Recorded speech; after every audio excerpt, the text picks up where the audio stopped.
Salut les filles, je suis très contente de vous retrouver aujourd'hui pour cette vidéo. Désolée que ça ait traîné un peu, l'installation à New York a été vraiment compliquée. Mais voilà, on est enfin installé. Donc voilà mon studio tour aux États-Unis. Donc pour commencer, je vais vous montrer le dressing. Voilà, c'est pas un très très grand placard, mais c'est suffisant pour nous deux, donc deux car je suis ici avec mon copain.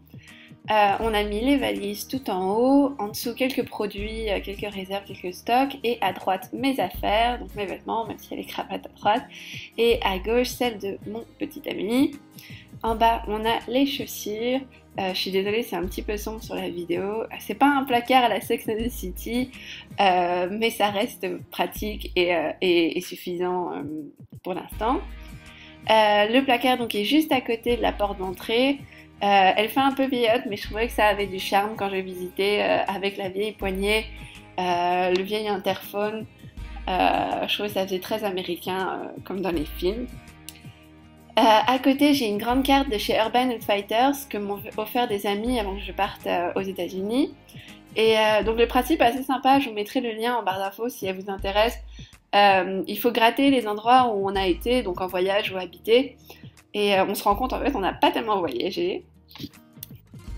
Après avoir passé le couloir, on arrive donc dans la pièce principale et unique. Donc il y a le grand lit, la commode où je me maquille, quelques photos, les fenêtres, donc on voit bien la rue car on n'est que au premier étage, la table de mon copain qui est programmeur, donc il a tout son bazar, et la table où on mange qui fait un peu extension de la cuisine car vous allez voir la cuisine est toute petite, voilà, il n'y a même pas de plaque de cuisson, pas de vrai four. C'est vrai qu'à New York les gens mangent peu à l'intérieur, mais on a quand même essayé de s'équiper pour avoir le minimum de quoi se faire des pâtes. Donc j'ai acheté une bouilloire chez Walmart pour 13$ et qui fonctionne très bien, un blender pour faire des smoothies, pour rester en bonne santé. Et après, il reste de l'huile d'olive et du sopalin. Et enfin, les petites affaires pour une surprise que je vous montrerai à la fin.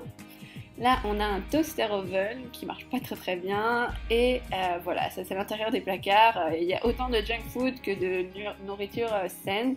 Ici, c'est pas évident de trouver les bons produits. On connaît pas encore les très bonnes adresses. Donc, plus on rencontre des gens, mieux c'est. Mais pour l'instant, c'est comme ça. Et ici, voilà, on a acheté un peu de vaisselle. Mais comme on est là que pour 18 mois, on s'équipe bien, mais pas trop non plus. On essaie de garder l'essentiel. Donc voilà, à droite on a la porte pour aller à la salle de bain et ici on retrouve donc la table, les plaques de cuisson donc on a ajouté nous-mêmes, un toaster à côté et enfin un gaufrier parce que j'oublie pas la Belgique, en dessous un plateau Ikea qui est un peu bohème que j'aimais bien. Et donc voilà, c'est une table, parfois je m'y mets pour mon ordinateur, mais la plupart du temps c'est seulement pour cuisiner, manger. Voilà la table de mon copain, donc avec sa tablette de dessin, interdiction de s'y toucher, c'est très fragile. Voilà, et il s'est mis juste à côté de la fenêtre, il aime bien travailler là le soir. Des bougies Bath Body Works. Le magasin est juste à côté, donc ça me demande vraiment un contrôle de ne pas tout acheter. Des colliers que j'ai accrochés, donc les photos qu'on retrouve. Et ici, voilà, vous allez peut-être reconnaître des choses de mon ancien room tour. On a mes vernis à ongles ici au PI Chanel, mes préférés. Sur ma boîte à maquillage de chez Muji. Ma crème de rose pour les lèvres, que j'aime toujours autant. Un pot à crayon et un pinceau, où tout est en bazar. Un pot à brosse à cheveux, en fait, qui vient de chez Ikea, je pense que c'est pour les ustensiles de cuisine, bon. La Tangle Teaser, qui est très pratique, comme j'ai les cheveux épais, je l'avais commandé sur Asos. Un miroir grossissant, Ikea encore, mes tablettes Naked 3 et 2, j'ai toujours pas la 1. Et enfin, un petit bloc post-it que ma maman a offert, que j'aime beaucoup, avec dedans des post-it en forme de petits macarons et de petites pâtisseries. Je le trouve tellement joli que je l'utilise presque pas, parce que je veux pas le gaspiller. Enfin voilà. Et donc ensuite, on a les tiroirs, si j'arrive à l'ouvrir. Enfin, le premier tiroir n'a pas grand intérêt, c'est surtout des sous-vêtements. Dans le deuxième, j'ai mes hauts. Et j'ai rangé mes bijoux dans ces petites boîtes. J'ai plus mon grand placard que j'avais à Bruxelles, qui était pourtant pratique. Donc j'ai réutilisé les petits sacs qu'on nous donne quand on achète les bijoux pour essayer de les présenter et qu'ils ne s'en mêlent pas les uns les autres. Dans cette vieille boîte à parfum, j'ai mis un statement necklace de chez Zara que j'adore et dont j'essaye de prendre très soin. Et enfin, j'ai mis tous mes choses pour les cheveux dans la boîte à gauche. Dans le troisième tiroir, surtout des jupes, des bas, etc., j'ai mis mon épilateur, des réserves de maquillage, ma trousse à manucure, des câbles, enfin des choses que je voulais pas voir traîner. Et le dernier tiroir, c'est les affaires de mon copain. Donc voilà là où je me prépare tous les matins. Et on va aller vers la salle de bain.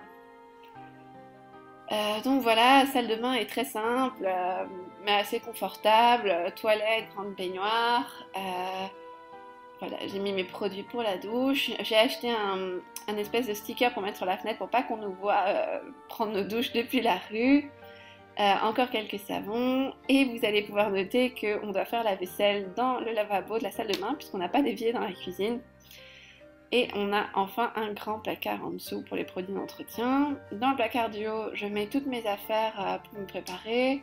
Je l'ai un peu accaparé, j'ai pas laissé trop de place pour des affaires de garçon.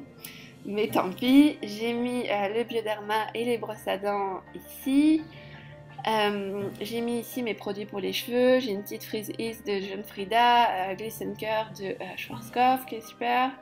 Là, j'ai les produits que j'ai récupérés de l'hôtel, les shower caps, les petits savons, ça n'a pas grand intérêt. Mon parfum Chloé, j'ai pas pu tous les amener, donc j'ai pris mon préféré. Mes crèmes de jour, donc j'alterne à Chanel, la Nivea. Mon petit scrub pour les lèvres de chez Lush. Une crème pour les yeux et un petit baume pour les lèvres EOS qui est très à la mode ici. Et c'est vrai qu'ils sont pas mal, ils sont assez agréables. En haut, je garde mes dry shampoo, donc j'ai toute une collection. Mes préférés, c'est les Batiste. J'ai essayé les Herbal Essence et j'ai vraiment pas trouvé ça terrible. Donc voilà, moi je ne peux recommander que les Batiste. Des cotons-tiges, du lait pour le corps, du dissolvant, la crème pour les mains. Et enfin des cotons, de l'aspirine et un coupon. Donc vraiment ce qu'on trouve dans les placards de tout le monde. Et voilà, et donc pour terminer, je vais vous montrer rapidement le panier de douche avec les produits que j'ai achetés ici. Ici, les quantités sont toujours énormes, les bouteilles de shampoing sont gigantesques. Donc voilà, j'ai un tresemmé pour les cheveux qui est censé retirer les fourches. Pour l'instant, j'ai pas vu de grand effet pour l'instant. Le masque Macadamia Natural Oil qui est très bien. Un masque que j'ai ramené de Bruxelles, de chez Carrefour, qui s'appelle Glossy Curl, que je trouve génial, il me fait des boucles incroyables à chaque fois, je l'adore. Et le shampoing Big de chez Lush, qui me fait les cheveux très volumineux, qui est sympa et agréable. Donc le tresemmé. Là j'ai un produit de chez Nivea pour s'hydrater dans la douche, qui est pas mal. Et derrière j'ai un produit pour se laver le visage qui sent pamplemousse de chez Neutrogena. Et enfin un conditionneur de chez L'Oréal. Donc voilà, à gauche on retrouve la poubelle et la pièce en général. Et maintenant je vais vous montrer une petite surprise qu'on a adoptée il y a très peu de temps. Donc la petite surprise s'appelle Perito. C'est un petit chaton mâle qu'on a recueilli. On est passé devant une association dans la rue qui donnait des chats. Et donc on a craqué. Il fallait lui donner le biberon. C'est une grosse responsabilité. Il miaule tout le temps. J'ai dû couper le son de la vidéo parce que sinon on l'entendait miauler. Mais il est très mignon et on essaie d'en prendre soin. Donc voilà les filles, c'était mon studio tour. J'espère que ça vous a plu. Je me rends compte que c'est moins glamour que d'autres vidéos qu'on peut voir sur YouTube, mais c'est vrai qu'à New York les loyers sont très chers. Mais voilà, j'espère que ça vous a plu tout de même. Je vous remercie d'avoir regardé et je vous dis à très bientôt dans une prochaine vidéo.